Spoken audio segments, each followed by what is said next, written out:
I came home one night from work spraying for cockroaches, and long story short, I turned on the Discovery Channel. I saw some guys going through Navy SEAL training, and they were going through Hell Week, and they were getting their ass just beat. You know, in and out of the water, guys ringing the bell. They were just suffering. And I was weighing like 297 pounds. And I had to make a change in my life. You know, I was at an all-time low, and I wasn't going anywhere, and I was exactly what everybody said I was gonna be, which was nothing. So I had to make a change. What if?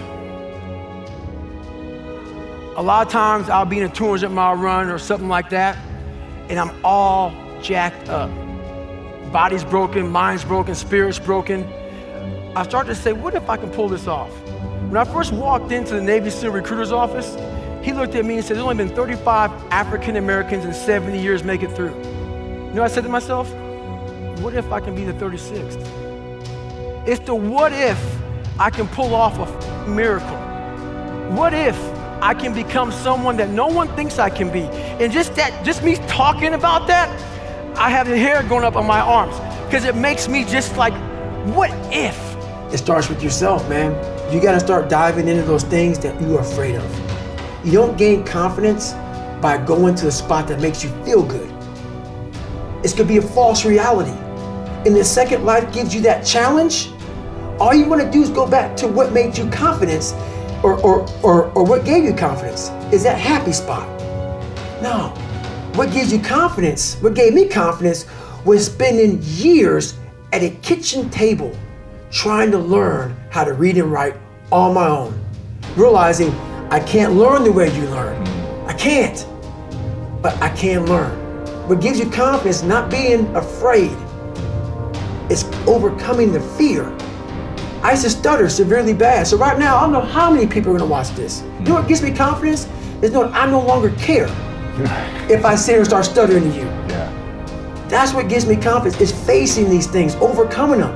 And maybe not overcoming them every day, but facing them, and facing them, and facing them. Pretty soon like this, you know what, man, this is where it's at.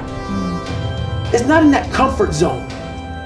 It's in the discomfort zone is where my confidence is getting built. Mm-hmm. That's where it's getting built.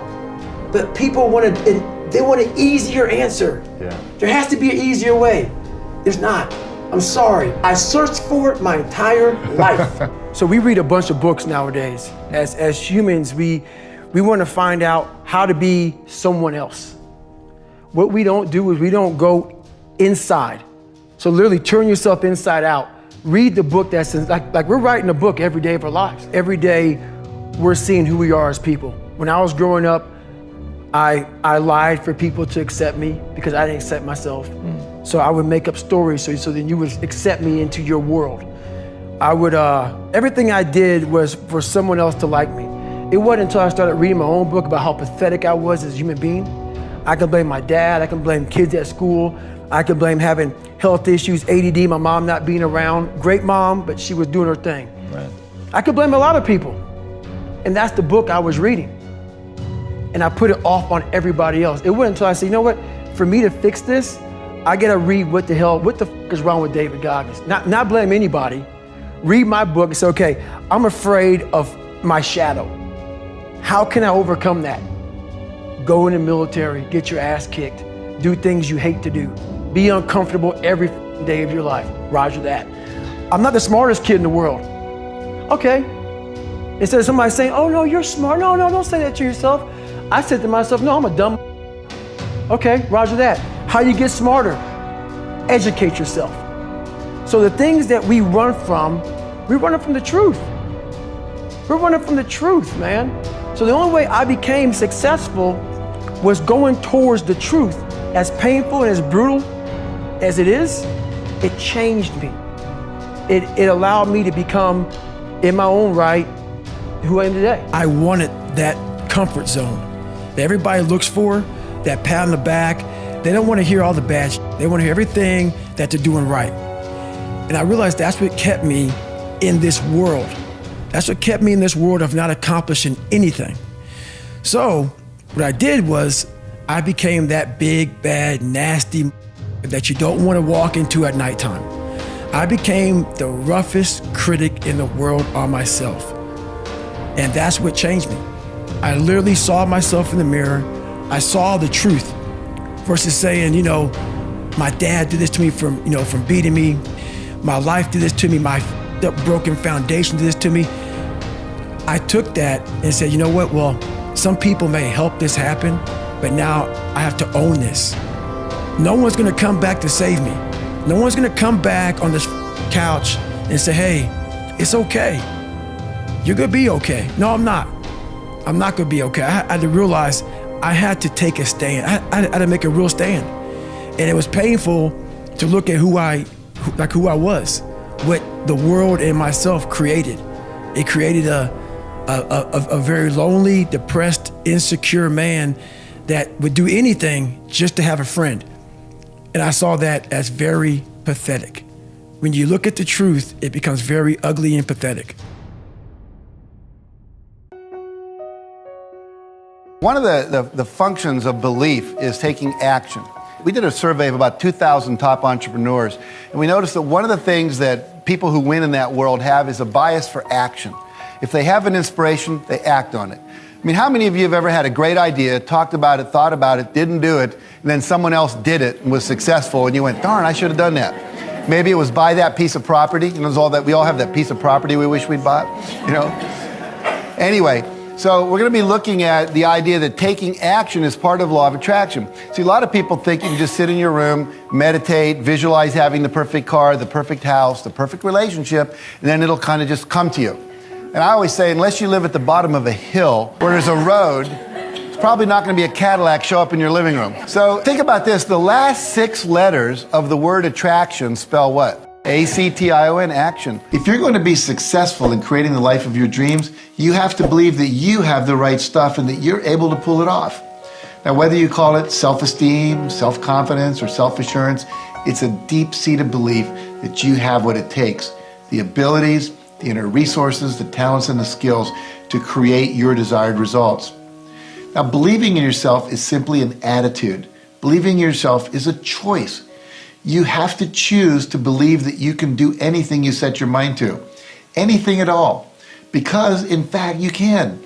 It might help you to know that the latest brain research now indicates with enough positive self-talk and positive visualization, combined with proper training, coaching, and practice, anyone can learn to do almost anything. Now, I've interviewed thousands of successful people, and almost every one of them has told me, I was not the most gifted or the most talented person in my field, but I chose to believe that anything was possible.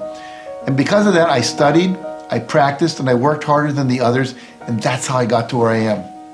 If Ruben Gonzalez, a 20-year-old living in Texas, hot Texas, can take up the luge, which is a winter sport, and become an Olympic athlete, if Bill Gates, who was a college dropout, can become a multi-billionaire, and Stephen J. Cannell, who was a dyslexic student who failed 3 grades in school, can become a best-selling author and a television producer, then you too can accomplish anything if you'll simply believe it's possible. So make the decision right now to believe that you create all of your experiences, because you do. Let's start creating the ones you want by believing you can. Sounds a little strange. It's take no less than 100% responsibility for your life. One of the greatest myths that's pervasive in our culture today is that you're entitled to a great life and that somehow, somewhere, someone is responsible for filling our lives with continual happiness and exciting career options, a nurturing family, and blissful personal relationships simply because we exist. But the real truth is that there's only one person responsible for the quality of your life, and that person is you. You see, everything about you is a result of your doing or not doing. Your income, your debt, your relationships, your health, your fitness level, your attitudes and behaviors, everything. That person you see when you look in the mirror is the chief architect in your life. I think everybody knows this in their heart of hearts, but the mind can play games, tricking us into thinking that there are external factors that are the source of our failures, our disappointments, and our unhappiness. But the truth of the matter is that external factors don't determine how you live. You, and only you, are in complete control of the quality of your life experience. Successful people take full responsibility for the thoughts they think, the images they visualize, in the actions they take. They don't waste their time and energy on blaming and complaining. They evaluate their experiences and decide if they need to change them or not. They face the uncomfortable and they take risks in order to create the life that they want to live. If you want to know how to decide if a career opportunity is a good one, there are several things you have to take into consideration. Number one, does it make your heart sing? The number one feedback system that you were given at birth is joy. If you're not experiencing joy as you think about doing something and as you pursue doing it, then it's off course for you. You also want to put your rational mind to work. You want to do some due diligence. Ask other people who've gone down that road before. What was it like? What did they have to do? What were some of the costs of that path? What were some of the payoffs and the benefits? And really get a sense of what it would be like to do that. Sometimes you can go and do an internship, or you can work for a friend in their restaurant just to see if you like it, because often the fantasy doesn't match the reality. And the other thing is to simply trust yourself.